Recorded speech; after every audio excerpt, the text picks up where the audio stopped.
Halo Lur, selamat datang kembali di channel Aslan Farm. Tentunya channel yang selalu akan membahas perihal budidaya ikan lele, tepatnya untuk segmen pembesaran ya Lur ya.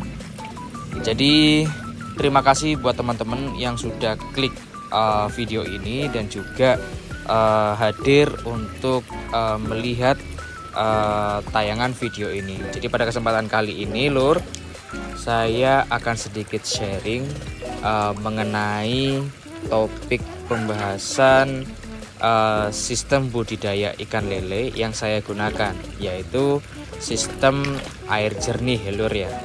Jadi konsep dari sistem air jernih itu sendiri pun tampilan secara atau gambarannya itu seperti ini Lur.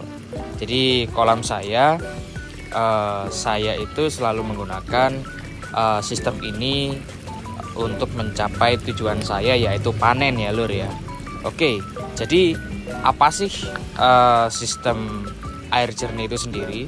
Sistem air jernih adalah sebuah sistem budidaya yang digunakan ataupun bertujuan dalam selalu menjaga kestabilan dan kesehatan air pada kolam ikan lele kita loh, dengan cara melakukan pergantian air secara berkala ya Lur ya, baik itu kuras total ataupun dikuras hanya sebagian saja Lur gitu. Jadi secara simpelnya adalah memang kita akan selalu teratur ya Lur ya untuk melakukan pergantian air sebagai senjata utama kita.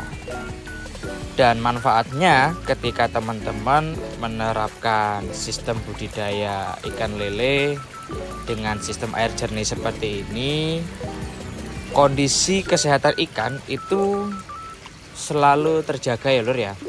Karena parameter kesehatan seperti pH air dan juga kadar oksigen, terus juga jumlah amonia di dalam suatu kolam itu akan selalu terkondisi ya Lur ya, karena pergantian dan juga pembuangan air yang sudah kotor itu akan selalu teratur dilakukan gitu. Selain itu juga jika teman-teman menerapkan sistem yang seperti ini, otomatis produktivitas teman-teman itu bisa lebih banyak daripada menggunakan sistem yang konvensional Lur.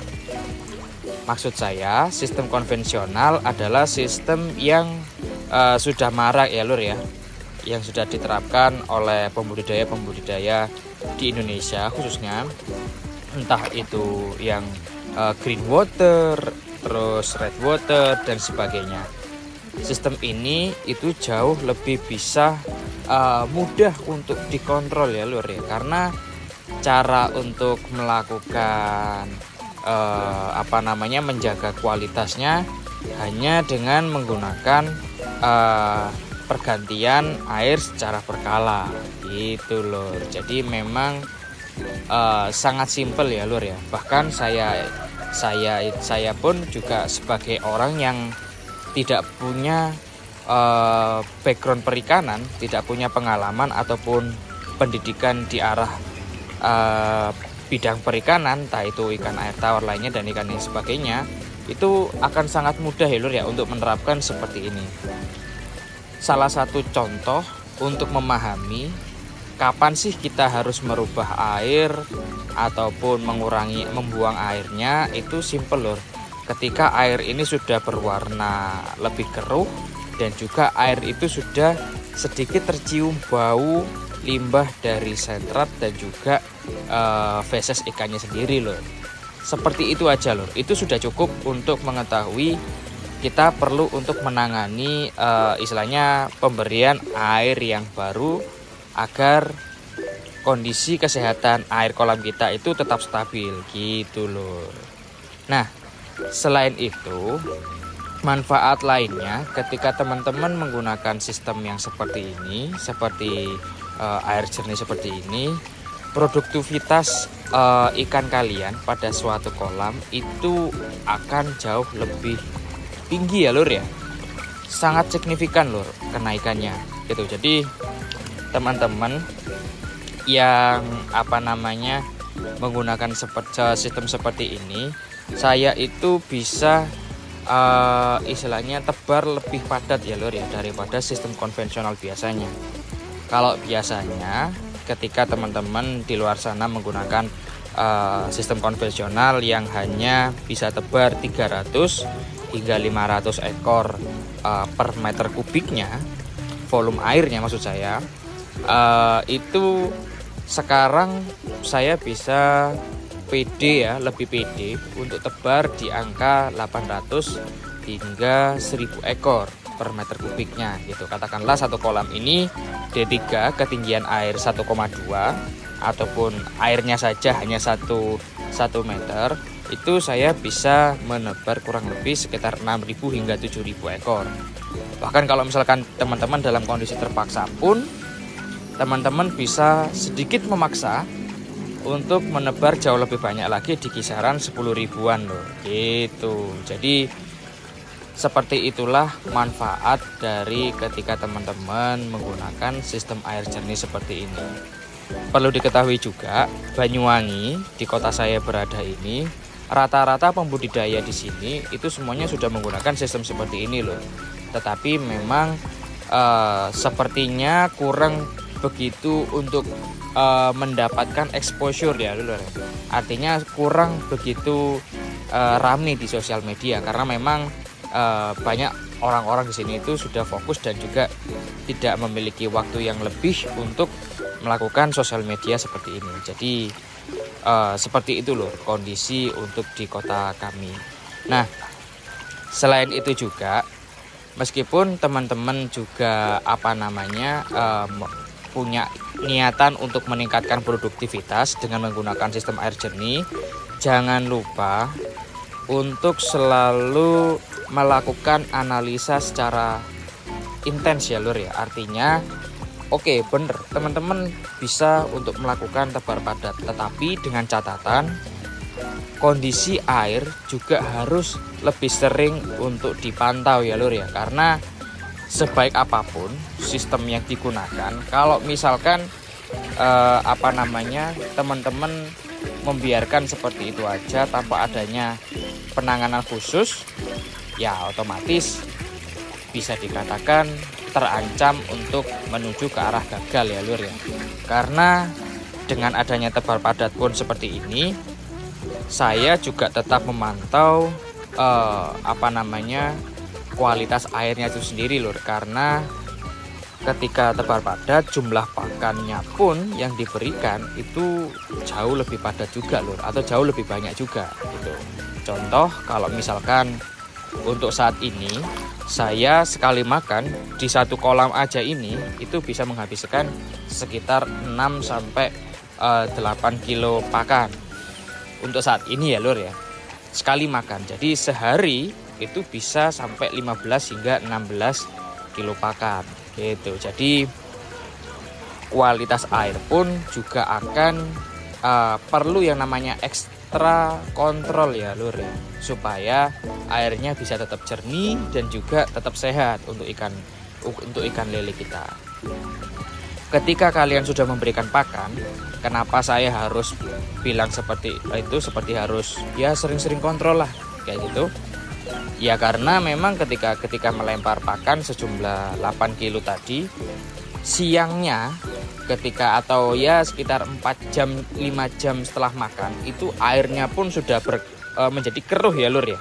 Jadi kita juga perlu segera melakukan penanganan karena bisa dikatakan air itu ya sudah rusak seperti itu lur. Karena memang untuk sistem ini itu tidak bisa menahan air atau menahan limbah yang sudah kita berikan dari proses pemberian pakan, seperti mereka fesesnya dan juga sisa-sisa pakan yang tidak termakan secara keseluruhan, itu juga termasuk seperti itu loh. Nah, itu adalah beberapa manfaat ya lur ya untuk budidaya menggunakan sistem air jernih. Tetapi sistem air jernih ini pun itu juga mempunyai kelemahan, Lur. Kelemahannya adalah sistem ini itu membutuhkan sumber air yang sangat besar gitu. Jadi jika teman-teman di daerah manapun di luar sana, ketika teman-teman mempunyai sumber air yang melimpah, bersyukurlah teman-teman. Jadi itu benar-benar bisa dimanfaatkan semaksimal mungkin agar teman-teman bisa memproduksi ikan lele semaksimal mungkin gitu loh. Kalau misalkan di daerah yang kering, saran saya teman-teman menggunakan sistem konvensional pada umumnya saja. Entah itu tebarnya lebih sedikit dan juga pergantian airnya tidak cukup, bukan tidak cukup, lebih ke minim pergantian air seperti penggunaan probiotik, air hijau dan lain-lain. Itu sangat cocok buat teman-teman. Jadi perlu diketahui juga, sistem ini tidak semuanya cocok untuk digunakan di seluruh daerah. Jadi tergantung dari sumber mata air yang kalian gunakan. Yang kedua, kelemahannya sistem ini itu menggunakan listrik yang cukup besar ya Lur ya. Jadi saya itu sebulan kurang lebih untuk 12 kolam ini itu menghabiskan kurang lebih sekitar 300 hingga 500 ribu untuk listriknya aja. Karena memang untuk pompanya itu untuk mengisi air sebanyak diameter 3 dan ketinggian air 1,2 seperti ini itu membutuhkan 1 jam Lur. Ketika ada 12 kolam, ya katakanlah 12 jam untuk pagi saja. Begitupun juga sore ya Lur ya, ketika saya melakukan perawatan di sore hari sebelum saya memberikan makan di malam hari. Itu juga sama, membutuhkan 12 jam untuk mengisi seluruh kolam saya secara penuh kembali ketika air kotornya sudah dibuang gitu. Jadi listriknya juga besar ya Lur ya gitu. Cuman ya simple, ketika teman-teman sudah mengganti air ya udah, insya Allah lebih tenang. Jadi tidak perlu istilahnya untuk menebak-nebak lagi kira-kira air kolam saya sehat atau tidak ya. Insya Allah ketika teman-teman sudah membuang air kotor yang ada di suatu kolam, pasti insya Allah lebih sehat ketika sudah dimasukkan air yang baru seperti itu loh. Bisa dilihat juga loh, ikan saya tentunya nafsu makannya selalu terjaga. Itu mungkin teman-teman kalau misalkan sudah melihat video saya yang kemarin perihal cara menjaga kualitas air kolam saya, mungkin teman-teman sudah bisa mengetahui ya Lur ya, bagaimana sih kondisi ikan-ikan saya di video yang kemarin gitu. Oke, mungkin hanya itu ya Lur ya, penjelasan singkat perihal sistem budidaya ikan lele yang saya gunakan di farm saya. Apabila ada kekurangan atau salah kata ataupun ada perkataan saya yang menyinggung teman-teman, saya dengan tulus, dengan rasa hormat saya memohon maaf. Apabila juga ada teman-teman di luar sana yang ingin berdiskusi lanjut perihal teknis lebih detailnya perihal budidaya ikan lele saya, silahkan tulis di kolom komentar ya Lur ya. Oke, hanya itu ya Lur ya yang bisa saya sampaikan pada kesempatan kali ini. Semoga kita bisa dapat bertemu di video saya yang selanjutnya. Wassalamualaikum warahmatullahi wabarakatuh.